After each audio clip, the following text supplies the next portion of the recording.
2024 തുടങ്ങിയപ്പോൾ ഒരുപാട് സ്വപ്നങ്ങളും ആഗ്രഹങ്ങളൊക്കെ ഉണ്ടായിരുന്നു. ജീവിതം ഒന്ന് മാറും, ഒരുപാട് പുതിയ കാര്യങ്ങൾ, കൃഷി, ചെടിത്തോട്ടം, ഒരുപാട് കാര്യങ്ങളൊക്കെ ചെയ്യണമെന്നൊക്കെ വിചാരിച്ച് വീടൊക്കെ വാങ്ങിച്ചപ്പം ഉള്ള ഒരു വർഷമായ ശേഷമുള്ള ജീവിതം തുടങ്ങുന്ന ഒരു വർഷമായിരുന്നു.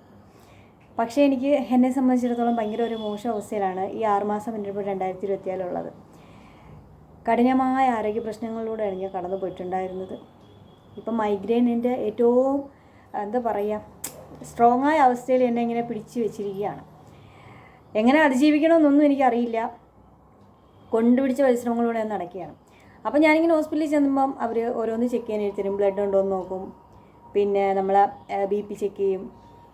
ആകെ BP അണിച്ച് കുറഞ്ഞ് വല്ലപ്പോഴും കിട്ടുന്നത്. പിന്നെ അവർ തൈറോയിഡ്, അങ്ങനെ ഓരോ കാര്യങ്ങൾ ചെക്ക് ചെയ്യും. ചെക്ക് ചെയ്യാൻ കൊടുക്കുമ്പോൾ ഡോക്ടേഴ്സിനോട് പറയും, ഡോക്ടറെ എനിക്ക് കുഴപ്പമൊന്നും ഉണ്ടാവില്ല, ഞാൻ അത്ര കൃത്യമായിട്ട് എല്ലാ കാര്യങ്ങളും നോക്കിയിട്ട് ജീവിക്കുന്നത്, മധുരം ആവശ്യത്തിലധികം കഴിക്കില്ല, എണ്ണ, എല്ലാം ഡയറ്റ് വെച്ചിട്ടാണ് ഞാൻ കൊച്ചിലെ അങ്ങനെയാണ് ജീവിച്ച് പോകുന്നത്. ആവശ്യമില്ലാത്ത വെളിയിൽ നിന്ന് പലഹാരങ്ങളോ ജങ്ക് ഫുഡ്സോ ഒന്നും കഴിക്കാറില്ല. ഇലവർഗ്ഗവും പച്ചക്കറിയൊക്കെ നന്നായിട്ട് കഴിച്ചിട്ട് ഫ്രൂട്ട്സും ഒക്കെ കഴിച്ച് പലഹാരം എന്ന് പറഞ്ഞാൽ ഫ്രൂട്ട്സാണ് ഉപയോഗിക്കുക. അപ്പോൾ പിന്നെ ഡോക്ടേഴ്സ് ചോദിക്കും എന്താണ് പിന്നെ ഇതിനൊക്കെ കാരണം എന്ന് പറയുമ്പോൾ ഞാൻ പറയും മനസ്സാണ്. എൻ്റെ ചുറ്റിനുള്ള മനസ്സിന് എനിക്കുണ്ടാകുന്ന ടെൻഷൻസ്. ഞാൻ എന്ന് പറയുന്ന ഒരുപാട് എൻ്റെ കരിയർ നശിപ്പിച്ചു. എൻ്റെ ജീവിതത്തിൽ അങ്ങനെ ചവിട്ടി കയറാൻ പറ്റാത്തൊരു ഒത്തിരി തടസ്സങ്ങൾ ഉണ്ടാക്കി നിൽക്കണു. എനിക്ക് ചവിട്ടി നിൽക്കാൻ ഒരുപടി മണ്ണ് കിട്ടിയിട്ട് പോലും മനസ്സമാധാനം ഇരുന്ന് ഉറങ്ങാനുള്ള അവസരം ഉണ്ടാവുന്നില്ല.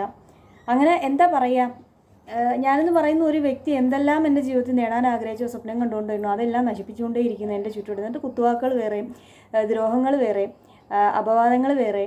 അപ്പോൾ ഇതൊക്കെ എനിക്ക് താങ്ങാൻ പറ്റില്ല. ഈ പ്രഷറെല്ലാം വന്നിട്ട് എനിക്ക് ഭയങ്കര ടെൻഷൻ വരുന്നു. ആ ടെൻഷൻ വരുന്ന സമയത്താണ് അതെന്നെ ശാരീരികമായിട്ട് അഫക്റ്റ് ചെയ്യുന്നത്. ടെൻഷനപ്പുറം വേറൊരു പ്രശ്നങ്ങളും എനിക്കില്ല. മുമ്പൊരു വീഡിയോ ഞാൻ പറഞ്ഞ കണക്ക് നമ്മൾ മനുഷ്യരൊക്കെ മരിക്കുന്നത് ആരോഗ്യ പ്രശ്നങ്ങൾ കൊണ്ടിട്ടല്ല, കടുത്ത ടെൻഷൻ താങ്ങാൻ വയ്യാതെ സൈലൻ്റ് അറ്റാക്ക് എന്നൊക്കെ പറഞ്ഞ് ഇപ്പോൾ ഒരുപാടുണ്ട്. എന്തുകൊണ്ടാണ്? എന്തെങ്കിലുമൊക്കെ പ്രശ്നങ്ങൾ ഇങ്ങനെ മനസ്സിൽ തങ്ങി കിടക്കുമ്പോൾ അതിങ്ങനെ കൊണ്ടുകൊണ്ട് കിടന്ന് വെപ്രാളം അടിക്കും. അങ്ങനെ വെപ്രാളം അടിക്കുന്ന സമയത്ത് നമുക്ക് പലപ്പോഴും ആഹാരമൊന്നും ശരീരത്തിന് പിടിക്കാൻ പറ്റാതെ വരുന്ന സമയത്ത് നമ്മൾ ഭയങ്കര വീക്കാവും. ആ വീക്കാണെന്ന് വേറൊരാൾക്ക് നമുക്ക് പറഞ്ഞ് മനസ്സിലാക്കാനൊന്നും പറ്റില്ല. നമ്മളിങ്ങനെ കൊണ്ട് നടക്കും. നമുക്ക് എത്ര എന്ന് വെച്ചാലും നമുക്ക് മറ്റൊരാളെ നമ്മളെ സങ്കടം അതൊന്നും പറഞ്ഞ് മനസ്സിലാക്കാൻ പറ്റില്ല. ടെൻഷനും ഒന്നും അതൊന്നും അളക്കാനുള്ള ഉപകരണം കണ്ടുപിടിച്ചിട്ടില്ലല്ലോ.